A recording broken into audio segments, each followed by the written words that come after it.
Coordinator of Catholic Life here at Carter College. It's great to see some students here and community members. Thanks for coming out. I get the privilege of introducing our speaker today.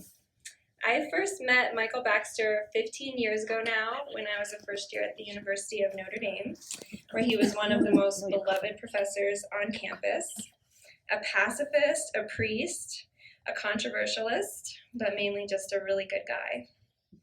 His classes and lectures were packed with students from all over the ideological spectrum.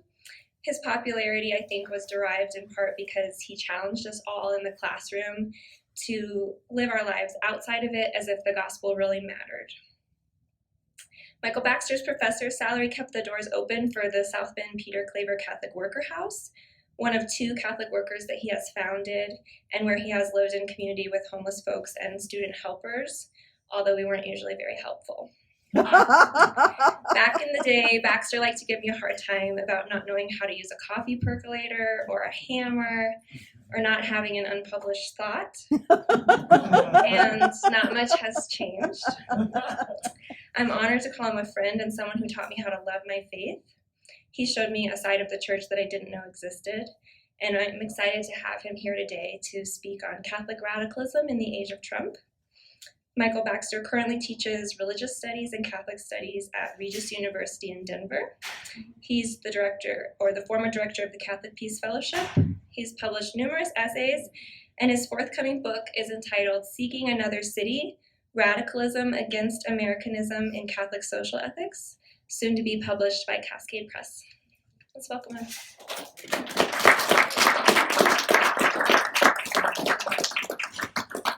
Thank you, Anna. Anna's very nice, too nice to me in her writings and her introductions. But the good guy part was going a little too far. I'll take the other stuff. I'm very glad to be here. I was a Holy Cross priest for many years, and as my generation of Holy Cross priests do, went through Cascade, the novitiate up on the hill, halfway up the peak. And it's wonderful to be back in the Springs. I can't avoid noting that I was just sitting next to Peter Sprungerphrase, and we go back 35 years. And Tuesdays to come down and to work in the basement of the First Presbyterian Church, I think it was, one of the churches, and Steve Handon was the coordinator of that day's soup line, and I got to know people who were on the streets then. On Tuesdays I would come down, but then Thanksgiving came, and it was Thursday, and I went anyway because I heard there were going to be a lot of people there, and I stepped into the basement of the church, and there must have been 100 people there making meals, and there were 200 people sitting down, and I said, this is it. This is it. This is the kingdom. Or, I guess in the theme that I want to pursue, this is the city of which I want to be a part. And it never left me. And so I feel like part of my heart is always in the Springs. I've stood on picket lines with Mary and Peter and others. But I do want to appeal to people across the spectrum. One of my heroes is not a radical in that manner, but I'm looking at him now, Martin Nussbaum, who's my pro bono lawyer in some ways and helping the Catholic worker. It's wonderful to be Catholic and to have this strange grouping of people. And I want to talk about that tonight. So here comes everybody. I want to talk about that tonight in relation to what I think, as I've put together this talk, is a very interesting moment in our life, American Catholicism. My talk will come in 3 parts. I'll try to keep it to 45 minutes.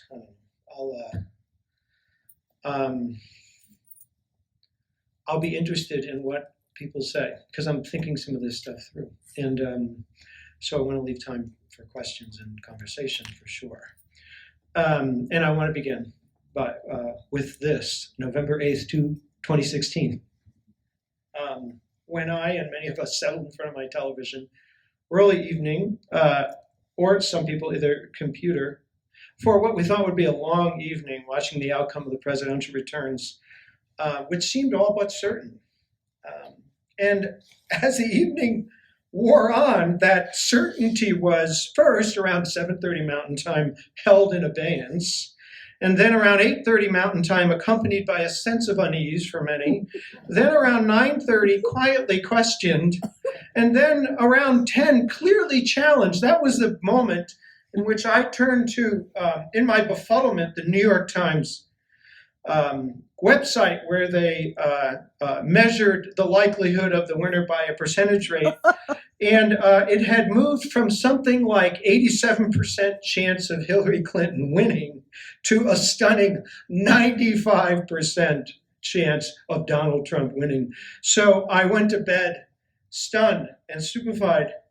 And like many Americans, I woke up to what people called a different America, or at least a different era for the United States of America. I think that's clearly true in some ways. People on the radio were saying as I was driving down, never has someone with so many business interests held this office. Commentators, columnists, pundits say we're in the age of Trump.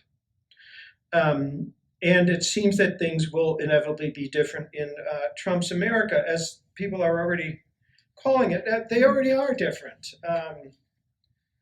The mode of communication, the tweeting in the middle of the night. Reporters wake up now to a tweet from the president-elect. The cadre of cabinet candidates going to a golf course to be interviewed. The license on the darker side that people seem to have taken with openly racist, misogynist, xenophobic attitudes. There were swastikas on walls. I'm not making this up in Denver. The calling the press on the carpet. For some of us, the term President-elect Trump occasions a severe cognitive dissonance. I'm old enough, as you already know, to remember Donald Trump in the 1980s when he was simply a rich guy given to conspicuous consumption who built casinos and appeared on Howard Stern. Now he has powers at his disposal that could lead us to worldwide destruction, as the Clinton campaign, I think rightly suggested, or the suppression of protected rights, the tough guy image, the script that were performed at the rallies, Jerry Springer in an arena. Shortly after the election, the New Yorker published an article by its editor, David Remnick, called It Happened Here. The reference is to It Can't Happen Here, a novel by Sinclair Lewis published in 1935, detailing the fascist takeover of the United States, not unlike the Nazi takeover that was then underway in Germany. I'm not uncomfortable drawing these kinds of parallels, our situation in the United States with Nazi Germany in the 30s, and I do think that we need to learn from these parallels when Nazi swastikas were emblazoned on walls of synagogues and churches and schoolyards, the growing sense of nationalism. Now you hear a sense of the American people, our true roots, and who belongs within and who does not. The one thing that all commentators agree on is we don't know what's going to happen. And in such uncertainty, it's good to be alert to the dangers that could emerge. And I think that the Nazi reflection calls us to do that. And yet we have to beware that these reflections, politically speaking, go in two ways in the United States. They go the other way too. They apply on the other side of the political divide. Pro-life critics of abortion have long drawn parallels between the Nazi depersonalization of the Jews and the depersonalization of the fetus in the womb. Studies have shown how the Nazi doctors practiced euthanasia as well as eugenics for the good of society. Rationales not unlike those we have now. Scholars, journalists, and activists, increasing numbers in recent years, note that the fascist culture that enshrouds the modern military and modern weaponry, certainly concerning the bomb, which has to be enshrouded in secrecy, as Gary Wills pointed out a few years ago on a book on the bomb, and certainly in the waging of the war on terror, as we learned during the invasion of Iraq, thanks to the Bush White House, and as we have continued to learn about the dirty wars waged by the Obama White House. The extrajudicial assassinations, the drone strikes, which take 90% of the targeted are civilians. The surveillance of suspects abroad and citizens at home. If we are honest about the fascist potential in the United States, we have to turn our attention to freedom fighters like Edward Snowden and the journalists who report on what they have to say.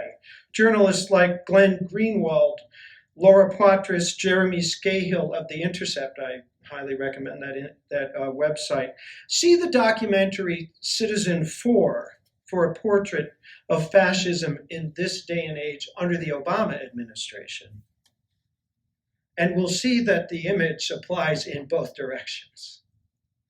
I was excited when Obama was elected president by the fact that a Black man would be in the White House. I thought this will be uplifting and encouraging to Blacks in America. But that should not blind us, I also thought, to the fact that being elected president is being appointed as commander-in-chief of the most powerful imperial military in the history of the world. The same would have been true of Hillary Clinton breaking the glass ceiling. But in doing so, in her case, with the support of the neocon advisors who brought us the invasion of Iraq and who would strip away the protections we are afforded through the Hyde Amendment. My point is this, we can find fascist potential on both sides of the aisle, and yet our partisanship blinds us to this fact by seeing only what we are trained, I think, politically to see, the deep anguish and legitimate anger of a movement like Black Lives Matter, but not the muffled cries of the unborn, or conversely, the heartbreak of those who see the family structure eroding in our secular culture, but not the heartbreak of families torn apart by an irrational and Kafkaesque set of immigration laws. We hear the slogan, the choice for this election is between the lesser of two evils, but we don't hear enough about the evil of two lessers. Don't forget, when Bernie Sanders was in the running, Hillary Clinton was seen by his supporters as part of the problem, but they became her voters, by and large. Part of an oligarchical arrangement of state and market, according to the Bernie Sanders supporters, which brought her immense political power and pay-to-play arrangements with overseas governments and businesses, and speaker fees in places like Brazil for Goldman Sachs of $225,000 per talk. I'm really grateful for Anna Keating for bringing me here to Colorado and for giving me what I consider to be a generous stipend. But it's mere a fraction. It's merely a fraction of what Hillary Clinton has been raking in over the last 10 years. This is my first point, and I said this to Anna a day or two after the election. Look, Trump's being elected is bad, but look, it's been bad for a long time. And my second point has to do with the situation of the Catholic Church within this political context and culture in the United States, a context that has left Catholics divided between Democrat, Republican, liberal, and conservative. And then my third point is that what this moment offers us from a perspective that is neither liberal or conservative.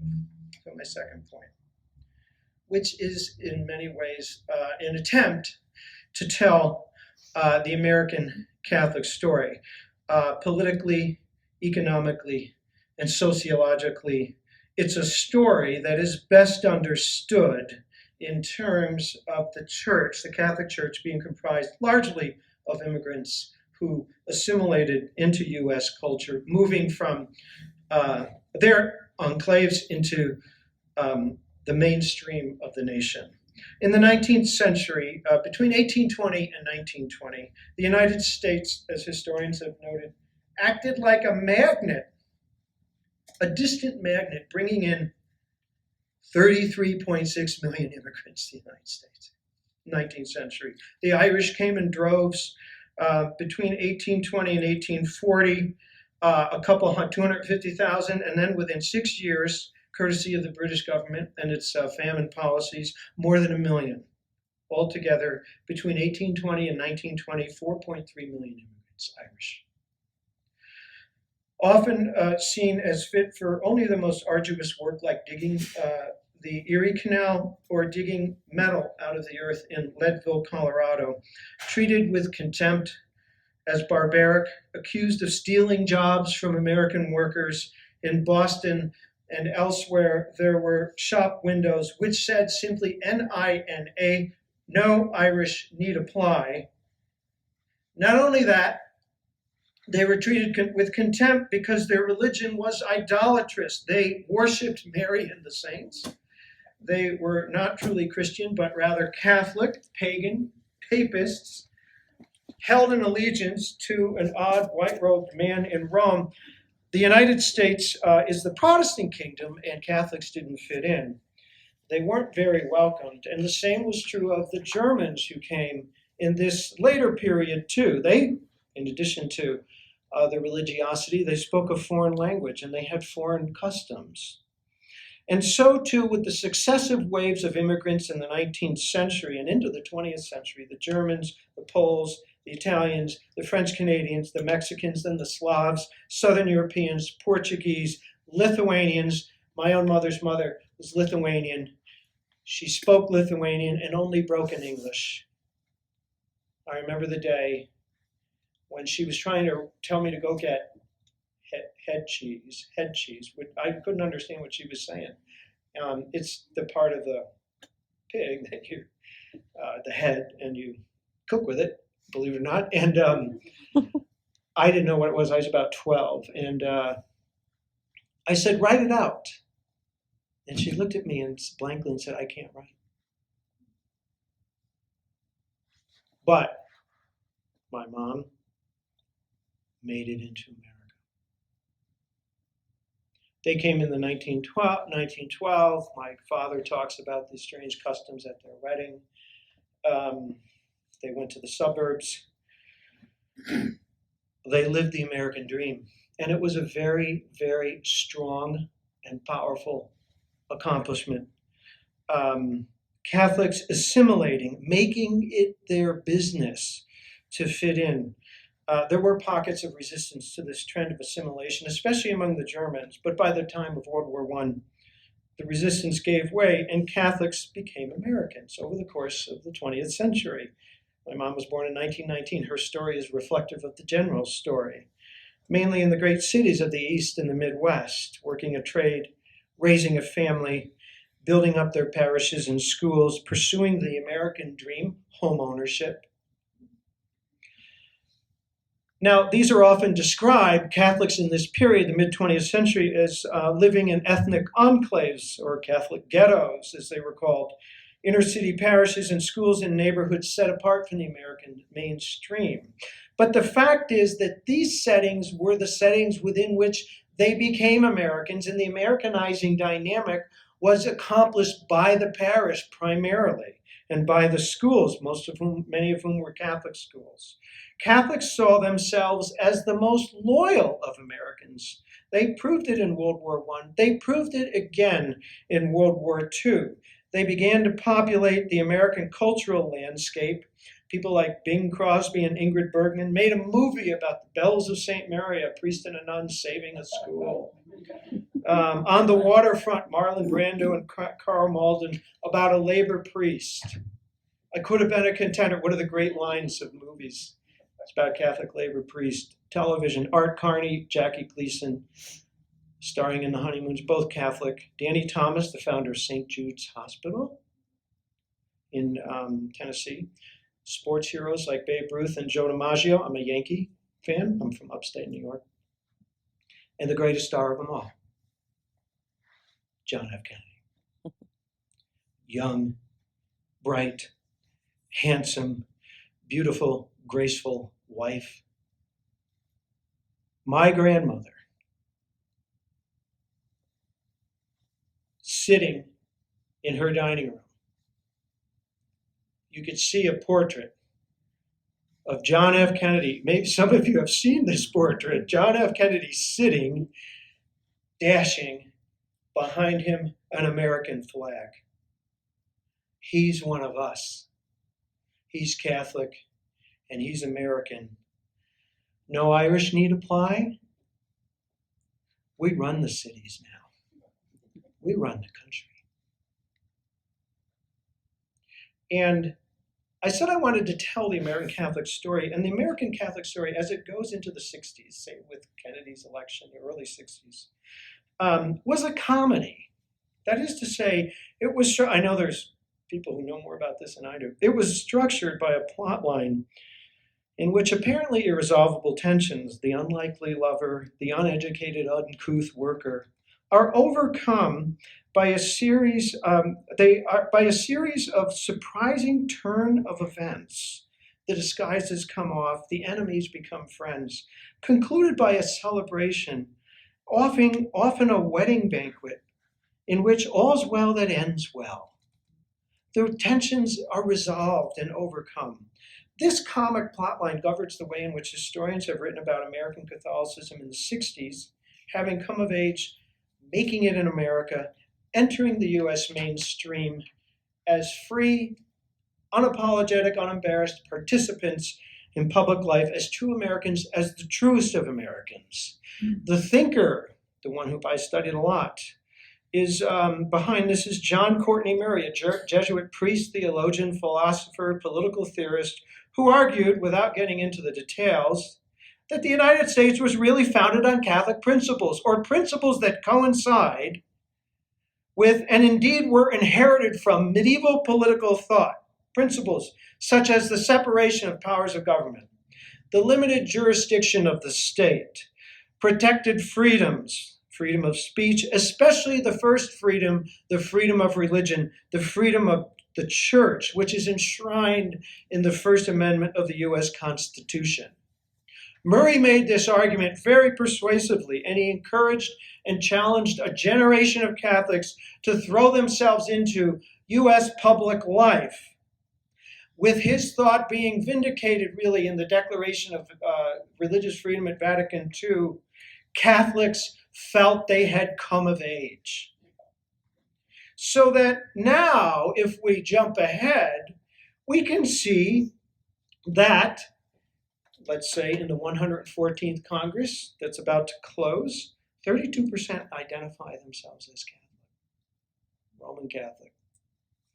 On the Supreme Court, 5 of the 8 justices are Catholic, and not long ago it was 6 of the 9,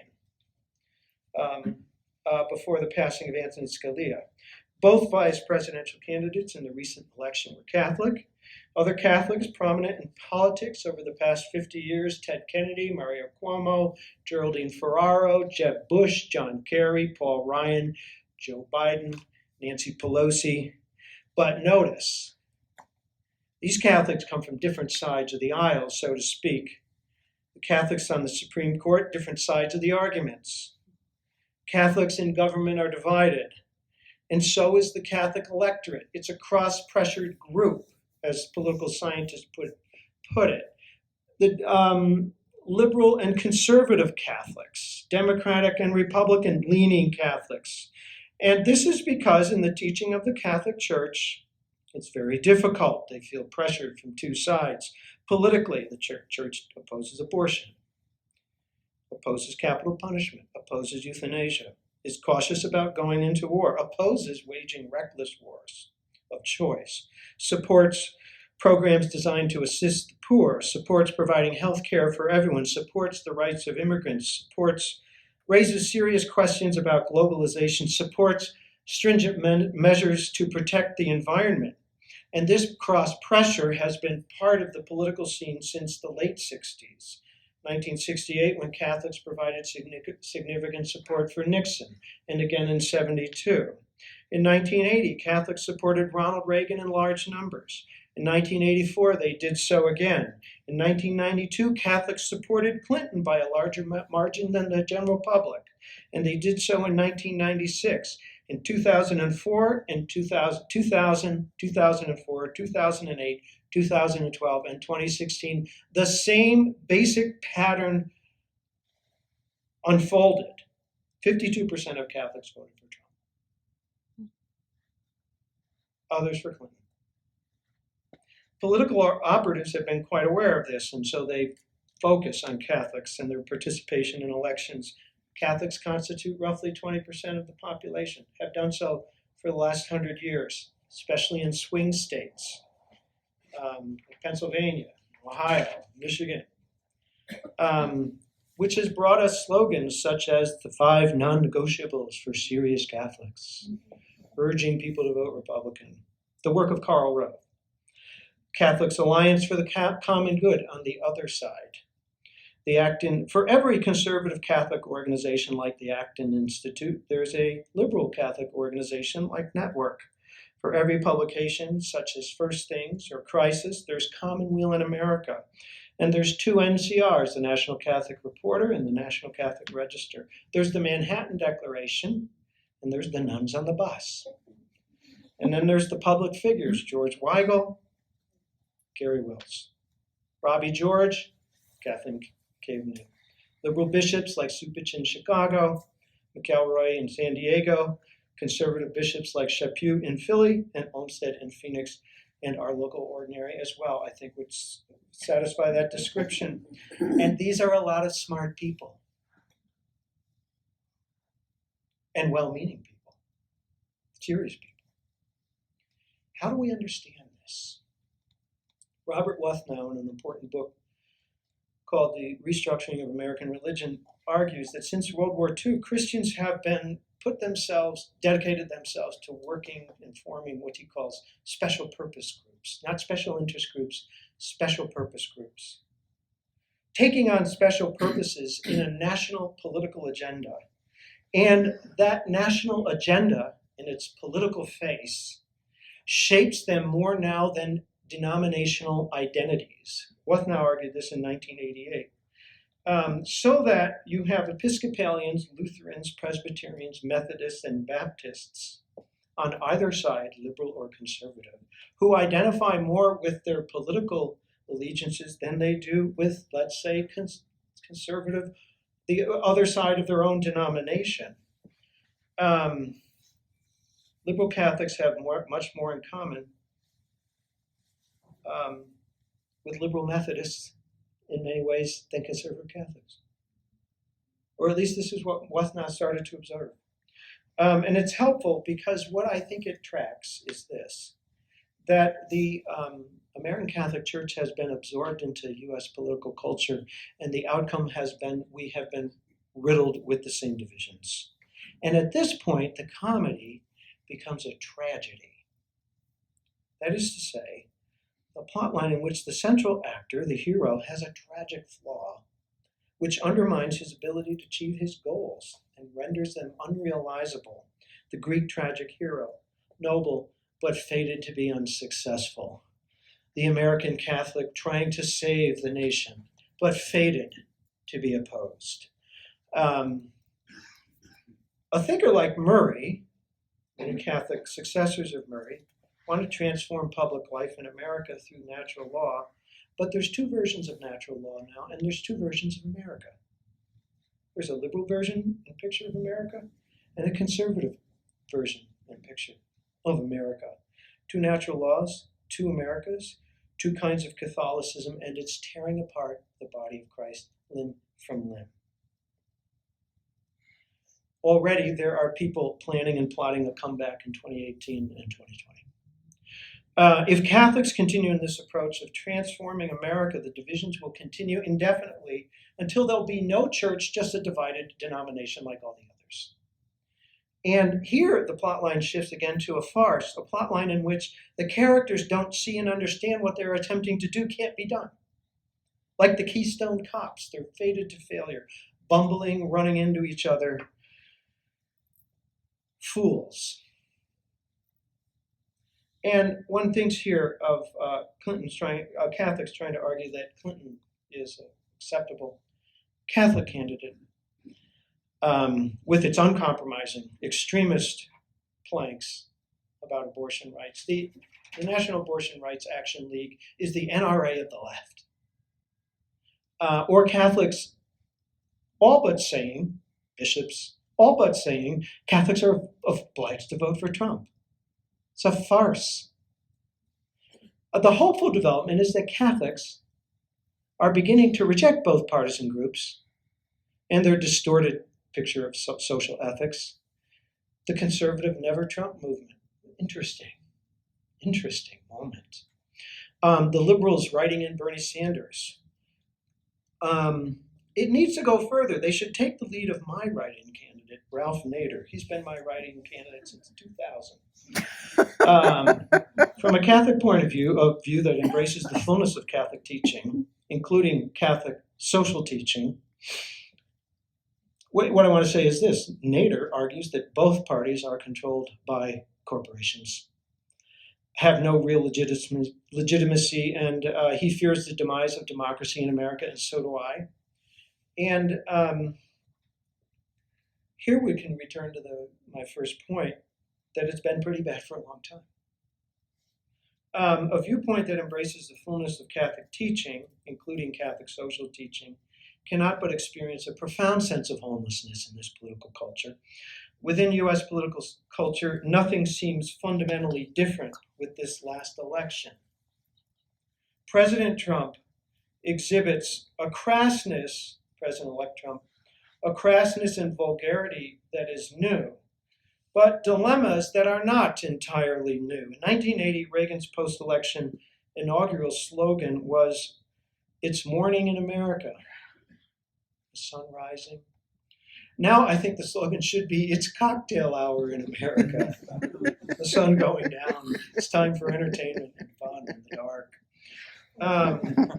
The one question that no reporter had the nerve to ask Trump was, "Have you ever snorted cocaine?" Why didn't they ask that question?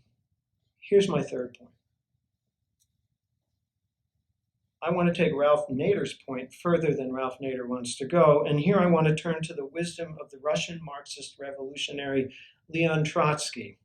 His critique of socialism was this, quote, "Where the socialists seek to win the state, they get won by the state." Or to generalize it, those who set out to win the state get won by the state. Those who set out to manage the state get managed by the state.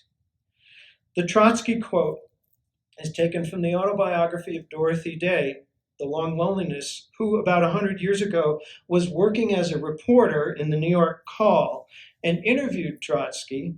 And only weeks later, she recalled seeing him in Union Square in New York, where he declared, "Revolution is brewing in the trenches in Russia." And he went home. And indeed it was. He played his part in that revolution. Although at length, after Lenin, he realized that the revolutionary project of the Soviet Union had been turned into a vast, heartless bureaucracy, where decisions to do evil are made on the basis of expediency and of future good, freedom or equality or humanity. And he was murdered in exile for speaking up against that tendency. A tragic story, as it turned out, for reasons that are captured in the quote that Dorothy recalled him making. Those who set out to win the state get won by the state. Dorothy Day's life was wrapped up in revolution too. 10 years after meeting Trotsky, she undertook her own personal revolution, became Catholic to the dismay of her Marxist friends. 5 years after that, she began work on the Catholic Worker, which she considered to be a true revolution, a green revolution, a revolution of the heart, a reconstruction of society. She, I think, took to heart Trotsky's wisdom better than Trotsky did. And indeed, she urged and urges us to do the same. What her Marxist background enabled her to see was that the modern state consists of a complex set of bureaucratic arrangements designed to maintain systemic injustice within the marketplace and within civil society in favor of the ruling classes and the wealthy. The modern state, including the modern democratic state, manages to recruit the consent of the governed by creating the illusion of consent and participation, what Noam Chomsky calls the manufacture of consent. Consensus fabricating language such as, who are we going to vote for? Or who did we elect? What are we going to do about ISIS? Or what are we going to do about Vladimir Putin? Elections are perhaps the main tool that give us the illusion of participation. But as we've come to see in recent years, their outcomes are more determined by political operatives and their assistants, cosmetic artists, performance coaches, data analysts, not so much statecraft as stagecraft. And it's no coincidence that there's an increasing overlap between those in the entertainment industry, as it's called, and those in the news business and politicians. What Dorothy Day saw, instead of America as a land of political participation, was a land of subtle but forceful injustice and oppression. By keeping an eye on the difficult lives of others, especially others from the ranks of the poor and the working class, she was able to see through the ideology of the modern state, which is not the guarantor of freedom and equality that its agents claim it to be.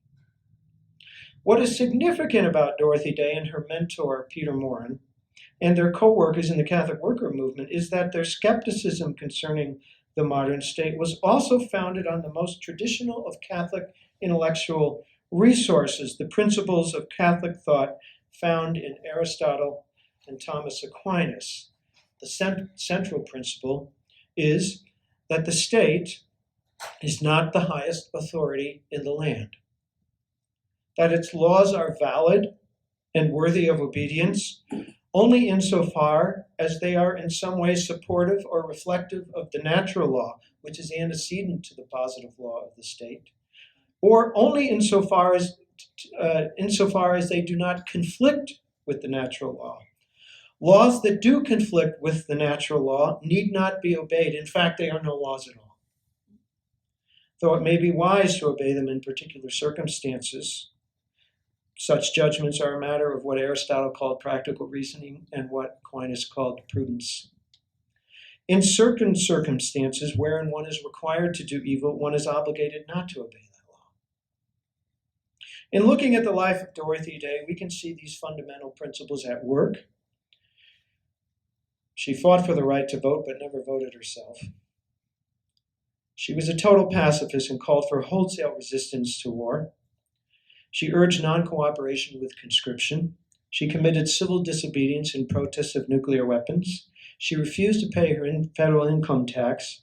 In the minds of many Catholics, this kind of resistance put Dorothy Day on the margins. But what I want to suggest is that she was making the kinds of prudential judgments about what she saw in the modern state and modern economy and trying to act accordingly. So that even though in our minds, I think many of us, many Catholics, look at Dorothy Day as on the fringe, like Michael Harrington said, the furthest to the left of the church you could be and still be in the church. Rather, Dorothy Day, I would suggest, occupies a position closer to the center of the faith than those who urge obedience to political authority in all cases, or those who make the trade-offs that we make in each election. We're all fated now to be utilitarians when it comes to politics. I'll take this happiness over this happiness by some sort of measure or calculus without accepting evil as evil and the true good as attainable. Dorothy Day lived an exemplary and closer saintly life in making these choices, like people such as Franz Jägerstätter, the Austrian conscientious objector during the Nazi years, or Alfred Delp, the Jesuit German resistor to the Nazi regime, or Bartolomé de las Casas, who fended for the rights of indigenous peoples in the Americas, Or Thomas More, the lawyer, statesman, Lord High Chancellor of England, the king's good servant, but God's first, martyred by Henry VIII. Or Thomas Becket, Archbishop of Canterbury, murdered by King Henry II. All the way back to Peter and the other apostles in the book of Acts who declare we must obey God before men. And the same is true when it comes to, we could say, Dorothy's economic life, her embrace of poverty, her insistence on living simply, her commitment to traditional craftsmanship, her avoidance of business dealings involving usury. Here one thinks of her closeness to the saints and martyrs through the ages as well. What Dorothy Day's Catholic radicalism urges us is a similar skepticism concerning the way things are when it comes to politics and economics, a refusal to be dominated either by the Leviathan-like character of the modern state or the octopus-like tentacles of the modern market, which reaches into our hearts. And I think the age of Trump offers us an openness to this kind of skepticism. Gandhi, at a turning point in his decades-long struggle against the British colonial rule, declared that disaffection at a certain point becomes a virtue. I believe that now is the time for disaffection of the established order and the resolve to create something new on the basis of a philosophy, in Peter Morin's words, which is so old that it looks like new. Those are big words, but in conclusion, I would like to suggest 3 ways of thinking about this. Resistance, in terms of resistance, reform, and revolution, to clarify what I mean. Resistance. The kind Dorothy Day exemplified, civil disobedience, refusing to cooperate in war making, the kind that Daniel Berrigan engaged in, who coined the term resistance after being in France and learning from the French Jesuits in France what it meant to be in a resistance under the Nazi regime. On this score, the past few weeks have been very hopeful. I refer to a response of many to the prospect of reversing the programs of DACA, Deferred Action for Children Arrivals, and DAPA, Deferred Action of Parents of Americans, sanctuary cities being declared, colleges and universities declaring their refusal to cooperate with ICE agents, Jesuit institutions of higher learning, all but one of the 28. And guess which one? University of Notre Dame even. Bastion of Americanism. John Jenkins, a classmate of some of us, declaring solidarity with undocumented brothers and sisters who also happen to be students or workers, and a readiness to defy that law. That may well be unprecedented. Even bishops, McElroy in San Diego, others in LA, Opus Dei bishop, have stated their refusal to cooperate. Should an executive order reverse the protected status of recipients of DACA and DAPA?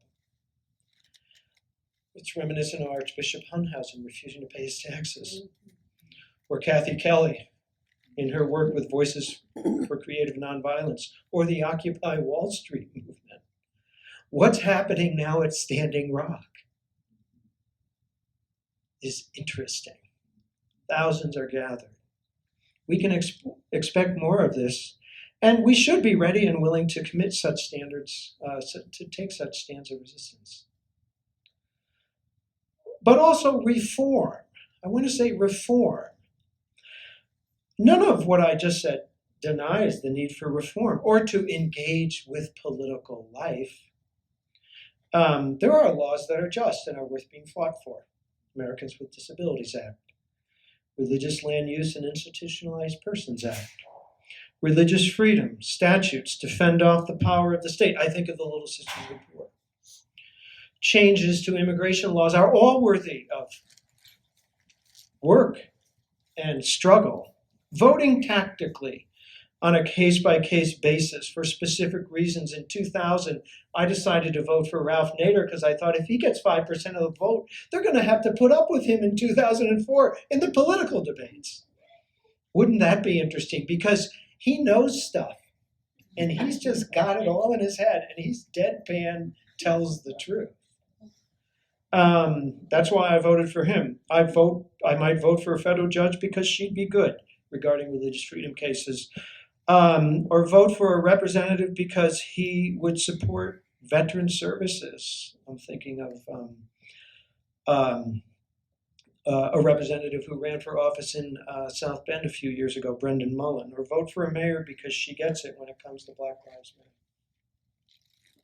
But the key here is to be pragmatic enough, tactical enough, not to fall into the already established partisan grooves, not to be taken in by cliches such as she'll keep us united together or he'll make America great again, because they sound too much like he'll keep us out of the war, which they said about Wilson in 1916, or he'll make the trains run on time, which they said about Mussolini. So that we should be, what I want to say is we can participate without taking in, internalizing the Americanist ideology that tends to blind us to what we need to see. Finally, I want to say this. Reconstruction or revolution, what Peter Morin called building a new society in this shell of the old. This is what we need to undertake with renewed fervor. The IWW stood for direct action, and Dorothy Day never forgot it. You take direct action. You do with your life what can be done now. Take things upon ourselves. That concept, which is both Marxist and Catholic, that we can make our lives, that we can make history, that we can build things differently, whether they be communities or chairs and tables. We can build houses of hospitality to take in the poor. We can take in refugees ourselves. I want to write Donald Trump and tell him, I think you should change the refugee laws so that the few that you let in from Syria, I can take into my house. Right now, the ways the laws are, you can't do it. The Canadians allow it, but we don't. It would empower us when we see these things on the television. Who will ever forget the little boy on the beach? Want to do something. What we need to recapture is a sense that our lives can have world historical significance. And we can do this by starting communities which enable us to live the way we want to live. I often ask my students when I talk about this, they say, give me an example. I say, what are you going to do when your parents are sick?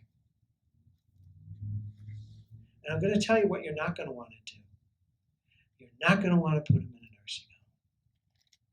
Is it possible to live in a community that could help take care of your parents? Is it possible to live in such a way that you could honor your mother and your father as the fourth commandment beckons us to do? I want to suggest that it is. And I think that the cornerstone for this moment for us, the most important principle in Catholic social thought, in my view, is to keep the Sabbath. I don't want to be too legalistic about this, but we need the time and the space to imagine what we could be. We need the gift of worship and contemplation, not just ratio, the analytic, busy mind that we live 6 days a week, but what Aquinas called intellectus, where we see the whole and receive it as a gift and are encouraged to live in a different way.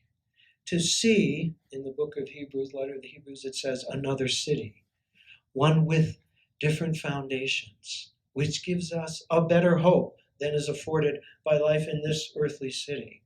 One that frees us to return to our roots, to our foundations, and one which, if we seek it, we are guaranteed to find it. Thank you.